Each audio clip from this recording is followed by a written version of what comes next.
Don't be weak. It's all in your head. Everyone feels like that sometimes. And some form of the classic Indian adage, log kya kahenge, or what will people say? These are just some of the things that young people have heard from members of the community when speaking about or seeking treatment for mental illness. In fact, according to the latest South African UNICEF Eureport poll, 65% of young people stated that they struggled with some kind of mental issue but did not seek help.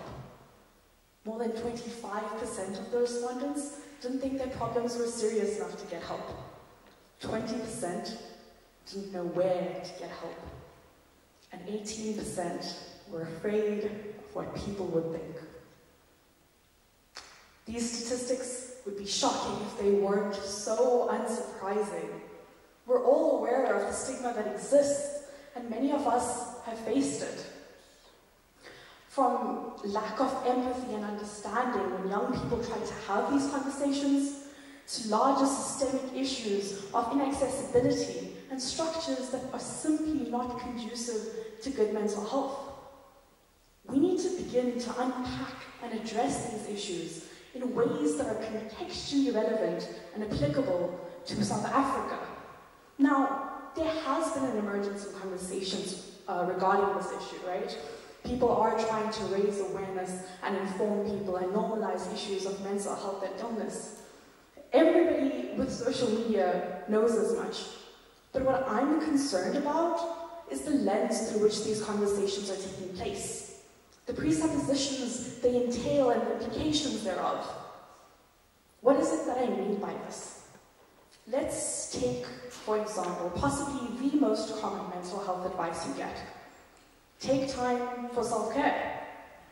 And in the fast-paced lifestyle inherent to the 21st century, where the hustle comes first and foremost, where people are overworked and chronically stressed, this is absolutely faultless advice, right?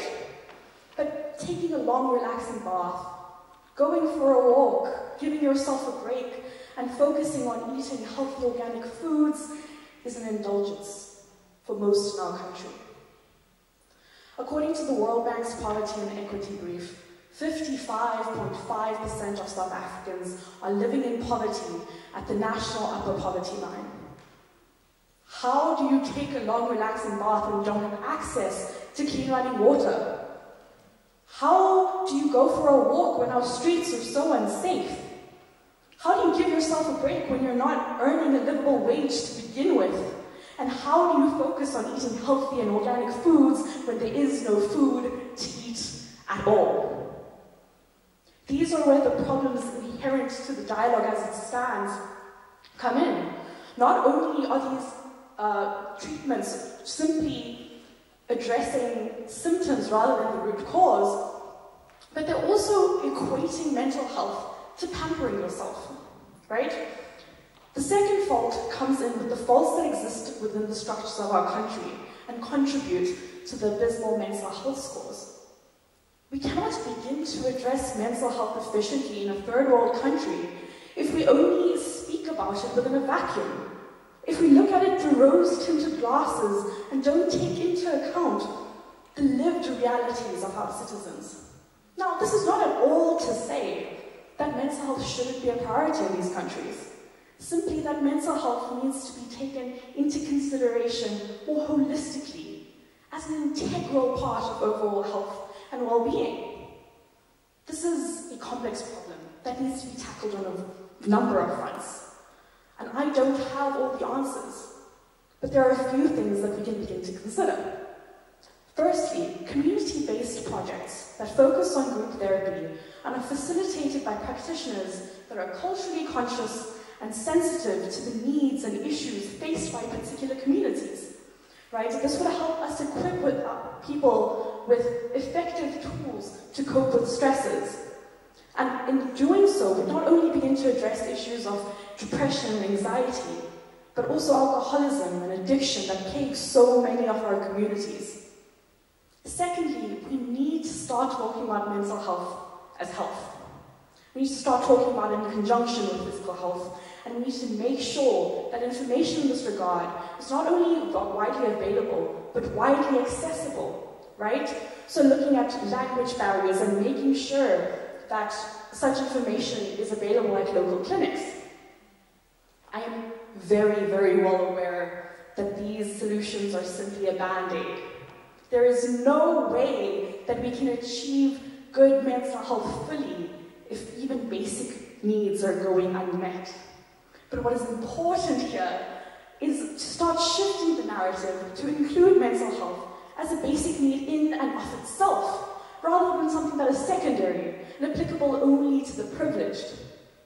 In fact, I maintain that this mindset, that mental wellness is only for the privileged, not only in a socioeconomic perspective, but from a cultural one too, is the reason that mental illness goes so widely untreated, right?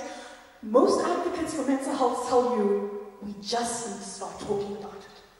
But as a person of color, I cannot tell you the number of times, I'm sure many of you can relate, that I've been told to just think positive, just be happy. So I ask you, how do we talk about feelings? We're told we're not entitled to be feeling in the first place. How do we find solutions to problems that we are told do not affect us? The reason that the stigma still persists, particularly in Black and Indian communities, is because in the not-so-distant past, these communities were systemically oppressed and deprived. To parents and elders who had it worse, who battled poverty, who fought for their education, had to fight for the most basic rights, who look at us born frees, who look at the things that we have that they had fought for. To them, depression and anxiety sound like privileged problems, or maybe even no problems at all. And yet 1 in 6 South Africans struggle from depression, anxiety, or substance abuse. This doesn't even begin to take into account conditions such as schizophrenia, borderline personality disorder, or bipolar disorder. According to the South African Depression and Anxiety Group, there are 23 known cases of suicide in South Africa every day. These are serious issues. They need to be addressed. And they need to be addressed in a different way. In order to quell the stigma, mental illness can no longer be seen as a weakness. And mental health should no longer be seen as opulence. It should be the groundwork rather than the cherry on top. But faulty perspective is not the only problem. Resources and treatments for mental illness are not nearly as accessible as they should be, especially in rural and small urban areas. With the majority of practitioners catering only to the minority of South Africans, those who can either pay for medical aid or pay for expensive treatments out of pocket, we need to see more resources in the public sector. And we need to work on alternative counseling options. We need to ensure that young people and students have access to help where they otherwise cannot turn to parents or guardians. We need school counseling and group therapy at every school, in every community. So at the end of the day, mental health needs to be considered comprehensively. It needs to be seen as something that is vital to and should be accessible to all South Africans. And we need to find solutions that are South African to a problem that exists in a South African context.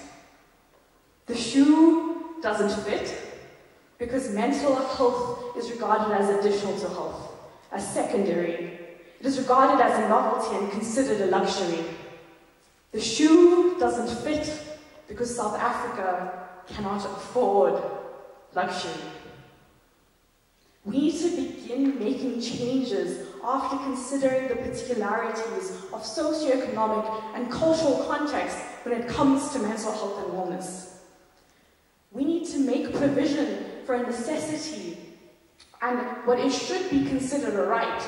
And that begins with how you and I speak about and understand mental illness to begin with. You are not weak. It's not just laziness. You're not just looking for attention. Mental illness is real illness, and you deserve hope. Everybody does. Thank you.